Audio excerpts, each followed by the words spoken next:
I have a company with my mom called Marley Mhm. Camino Right. that we built together, and yeah, it was beautiful. And I started helping her out in college, and then when I moved back to Madrid, we grew it, and it was just such a beautiful like project and business. And at some point, speaking of the signs our body gives us, Yeah.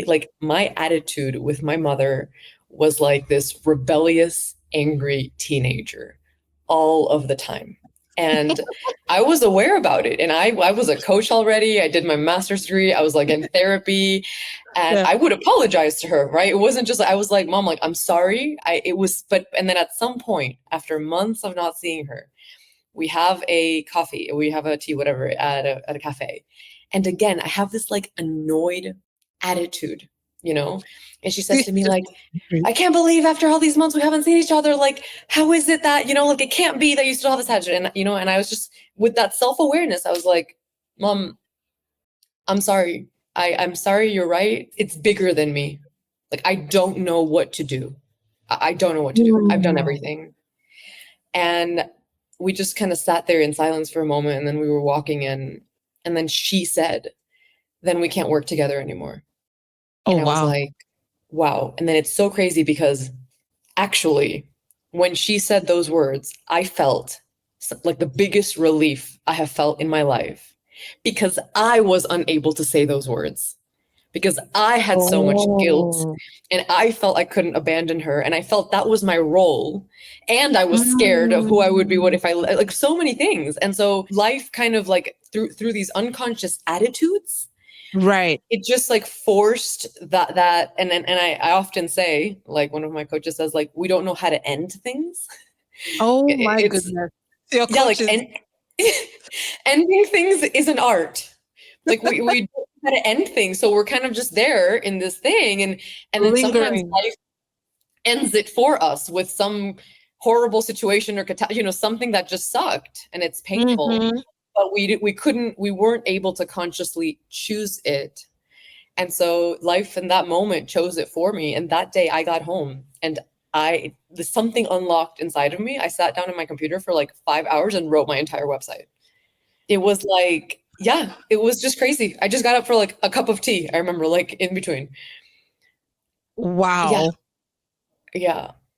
So Wow. I think there's a lot of things inside of us, like getting real with ourselves, like really being honest with ourselves, and Hmm. getting Hmm. through these layers of identities, of who we think we're supposed to be, of what society Right. expects of us. Like, it's challenging, and Yeah. I think the support systems we were talking about before is community is one thing, right? And like these friendships and people on the same journey, but it's also like a coach or like a Yes. therapist, somebody that's going to help you with like the tough stuff too. Oh my gosh. I'm so glad you mentioned the coach part. Everybody needs a coach, you guys. Like, Yeah. oh, I think I'll riff on this later, but this also just goes back to the whole values thing, right? Like, Yeah. some people will not have a problem spending $7,000 on a Chanel purse. Like, I think they cost more than that actually. But when you say, oh, it's $6,000 for, I don't know, 12 weeks of coaching, like, oh, but you actually need someone to help, someone who is not emotionally attached to your outcomes, to help you point out your blind spots and give you the right prompts to help you to start thinking about things differently, right? But so something that you mentioned, we don't know how to end things.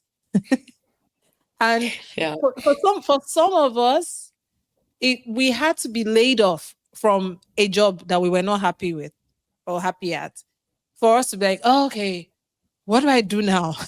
You know what I mean? Like, so maybe something had to happen to our stocks, and it went to rock bottom or something. And we're like, okay, I've been putting all my eggs in this basket. Like, and I knew that I needed to develop multiple streams of income. I knew that I was over hedging myself on this. Now I'm forced to, take action. I'm just giving you all other examples that you could probably relate with, right? Like, or maybe it's a relationship that is not great for you. You guys, I'm number one. I don't know how to end things. I am that girl that, for me, it takes a while for me to be done with you. right? So there'll be several, like, okay, we'll break up and then I'll come back and then we'll come back to each other again. And we'll break up, come back to each other again. And then finally it's like, okay, something happens that just, I don't know, kind of like the switch that you had, almost like a release or something. Someone released you, I released myself, and I'm like, all right, I'm done. But you're right, we're Yeah. not great finishers. We're not And I great at think here's where a lot of our fears come up as well. Like yeah. when you were, I was thinking about, like, for example, I have a huge, people don't think so because of my personality, how it Yeah. appears outwardly, but Yeah. I've had a people pleasing issue and a huge fear of disappointing others. So like rejecting others and disappointing others and people pleasing has made it difficult for me to just be like, no, or I don't know, or not right now. And somebody said it to me yesterday, you know, this whole thing, like, if it's not a fuck yes, it's a no. Yeah. I'm still sometimes like, well, I don't know, maybe, like, let's leave it open.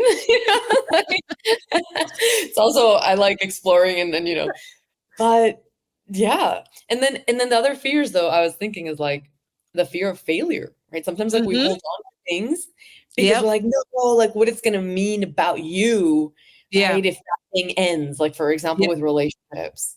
Okay, so this is a great segue to talking about fears, right? And is an excerpt from your book, The Inner Camino Towards the Soul. I will put it up. You guys can see it. You can get it on Amazon. It says, living in a fear state keeps us stuck and our nervous system on alert, seeing the world as a threat we must defend ourselves from. From this place of lack, the pursuit is endless and futile because nothing is ever enough. And is literally what you just said, where like, no, I'm just going to keep that option open, or I don't know how to end this particular thing. But I don't want to put words in your mouth. I want to hear from you, and I want the listeners to hear from you. What I just read about, fear and keeping us stuck, like, can you go into more depth about that with regards to never feeling ready, but doing it anyways? Like, what are the fears? You talked about the fear of not pleasing people, the fear of failure. I think you mentioned that already. Fear of failure, fear of disappointing. Mm-hmm. And I think, you know, this part of the book, it alludes to, I think it's like this void that we have inside. And I think it's about the beginning of the conversation, where the only ways we were taught to like fill ourselves is with external things. And so what happens is we're like accumulating, and again, what is driving us? Fear of lack. So we try to accumulate money, you know, fear of being alone. So we just try to keep company no matter what the quality of the company is. Fear of failure. So we just try to like have these outwardly appearing successes, whether it's a job title or, you know, followers or whatever that is, again, externally oriented. And then in this pursuit for external, you know, it's like the KPIs are external. There's something inside, like there's a, you know, there's an essence, there's your heart, there's your soul, there's something else that needs nurturance, and the nurturing, that part is never going to fill up with external things. And so this is where the gaze and the paradigm shifts, you know, from being such an outwardly oriented world. I'm not saying we don't need any of those things, or that those things suck, or that they're not necessary.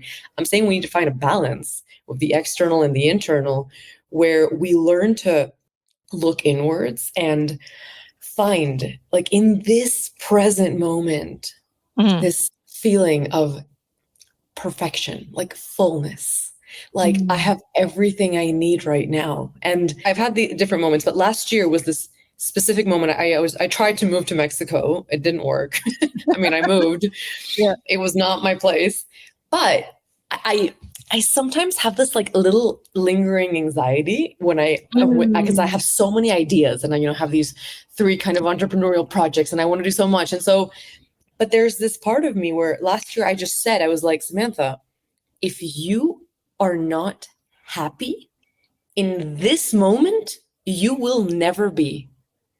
because Mm. I've already achieved so many of the things my past self Wow. wanted.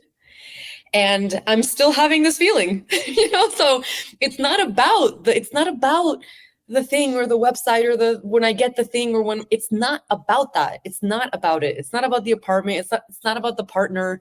Like, it is just not about that. And so I learned again, over and over again, to anchor myself. And when I'm getting into this outwardly anxiety, I'm like, okay, reel it back in. Right. And my morning routine, for example, where I move, dance, and meditate, that is my anchor. But especially because I start the mornings in like this accelerated, like, boom, right?